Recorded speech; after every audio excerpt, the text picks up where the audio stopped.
कि मुझे ऐसा मौका दिया, तो मैं और क्या विशेष कर पाऊं कि किसी की लाइफ में अपने बोलने से वैल्यू ऐड हो पाए। तो thank you sir, diamond sir का, प्लस अपनी सारी विनिंग टीम का भी शुक्रिया कि वो इतना प्यार करती है एक दूसरे से कि कोई सामान्य व्यक्ति भी बहुत बड़ा बन जाता है यहाँ। सच में सामान्य व्यक्ति भी यहाँ पर बहुत बड़ा बन सकता है। डायमंड सर से लेकर प्लेटिनम सर से, गोल्ड से लेकर ब्रॉन्ज, किसी को भी देख लीजिए। 5 साल के इतिहास से पहले लगता ही नहीं था कि वो इंसान भी है, सामान्य आदमी थे, और आज लगता है कि वो इंसान ही नहीं है, वो तो कोई फरिश्ता है। तो शुक्रिया, और सबको करना भी चाहिए, मिलते ही पहले यही करे। मेरा छोटा सा नाम है डॉक्टर किशनपुरी। मैं एक सामान्य परिवार से जुड़ा हुआ हूँ। जब मैं पढ़ रहा था प्रारंभ में, तो गांव में घोषणा हो चुकी थी कि मैं 10वीं के बाद जी नहीं पाऊंगा, मैं आगे पढ़ पाऊंगा, क्योंकि आर्थिक स्थिति सपोर्ट नहीं कर रही थी। और मैं भी छोटी छोटी मजदूरी करके मेरी 10वीं तक की पढ़ाई कर रहा था। फिर मेरे एक आइडल पर्सन मिले, नाम लेना तो क्या, वो तो अब आप जानेंगे भी नहीं, बस आइडल पर्सन थे, अनपढ़ है। उन्होंने मुझे संभाला, कहा कि बेटा कोई बात नहीं, तू पढ़, क्या खर्चा चाहिए मैं दूंगा। तो उन्होंने मुझे हर स्थिति में संभाला। आज मैं यहाँ पर हूँ, ये उन्हीं का प्रताप है, मैं उनसे मिलता भी रहता हूँ। तो आपका भी कोई आइडल होना चाहिए। आप भी किसी का, आप सफल हो तो भी किसी को बिना गुरु ज्ञान नहीं मिलता है, अपनी भारतीय परंपरा है, कोई आपका होना चाहिए। फिर मेहनत की याद दोस्तों बताना पड़ेगा, सच है, गर्मी की छुट्टियों में जयपुर में आकर रिक्शा चलाकर अपना खर्चा निकाल कर फिर गांव में जाकर पढ़ाई करता था। छुट्टी बीच में आ जाती थी तो गांव में जैसे फसल काटने का काम होता है और कोई काम होता है, तो वो काम करके भी परिवार को भी चलाया, पढ़ाई भी की। तब मेरे साथ काम करने वाले सब बोलते थे कि तू सच में एक दिन बड़ा आदमी बनेगा, क्योंकि एक्स्ट्रा मेहनत बचपन से ही करने की आदत पड़ी हुई थी। फिर 10वीं के बाद जयपुर आए, जयपुर आने के बाद फिर कोचिंग क्लासेस में पढ़ाना शुरू किया। फिर वहां से पैसों की कुछ एक्स्ट्रा इनकम हुई तो एक्स्ट्रा किताबें खरीदी, और एक्स्ट्रा किताबें खरीद के फिर सारी बेसिक सुविधाएं एक्सेप्ट की।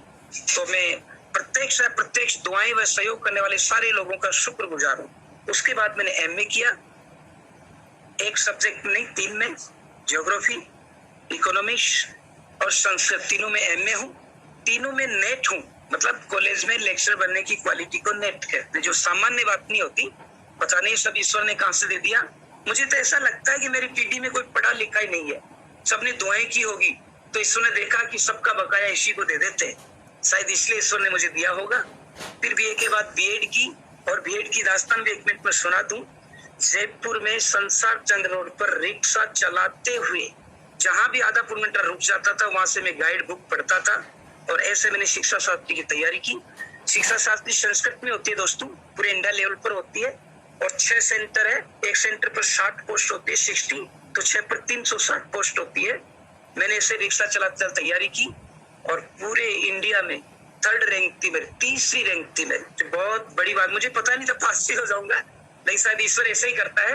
तो ये मैं कहानी इसलिए सुना रहा हूँ कि कई लोग कहते हैं ना मेरे पास सुविधाएं नहीं है। काम करने वाला तो रिक्शा चलाकर बीच में आधा घंटा रुकता, उस पर बैठकर पढ़कर भी 30 स्थान पा सकता है, वो भी मेरे जैसे सामान्य परिवार का, जिसके पास कोई संसाधन नहीं, कोई सपोर्ट नहीं।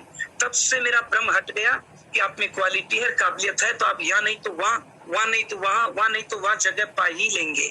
इसलिए मैंने वाक्य बताया, इसका दूसरा अर्थ न ले। फिर उसका पीएचडी की, पीएचडी भी मैं जियोग्राफी और साइकोलॉजी दोनों में है। साइकोलॉजी का मतलब है आदमी के होठ, बाल, चाल, ढंग, व्यवहार को देखकर इसका इतिहास पता चल जाता है। इसलिए घर वालों ने मुझे घर पर काली जीभ का घोषित कर रखा है, क्योंकि मैं उनको पहले आवाज करके बता देता हूँ कि ये सावधान रहिए। मैं नहीं बताते तो अनुभव हो जाता आदमी का। तो डबल पीएचडी की, एलएलबी की, और एलएलबी करने के बाद मजिस्ट्रेट जिसे बोलते हैं, राजस्थान में उसे आरजेश बोलते हैं, उसकी इंटरव्यू दिया है। आईएएस की इंटरव्यू दिया है।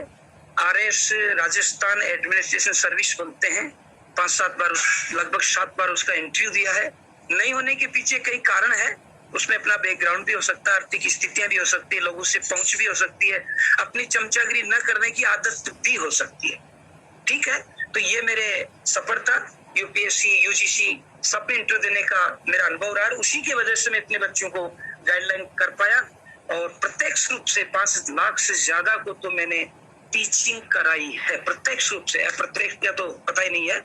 और मैं मेरी सफलताओं से काफी खुश हूँ, होना भी चाहिए। आपने अगर थोड़ा सा भी किया तो उससे भी खुश होना सीखो। 5 लाख तो बहुत होते हैं। और फिर सौभाग्य से इधर विनिंग टीम में भी आ गए, सौभाग्य से यूटेक में भी आ गए, जहाँ 10 लोग से ज्यादा लाख काम करते हैं।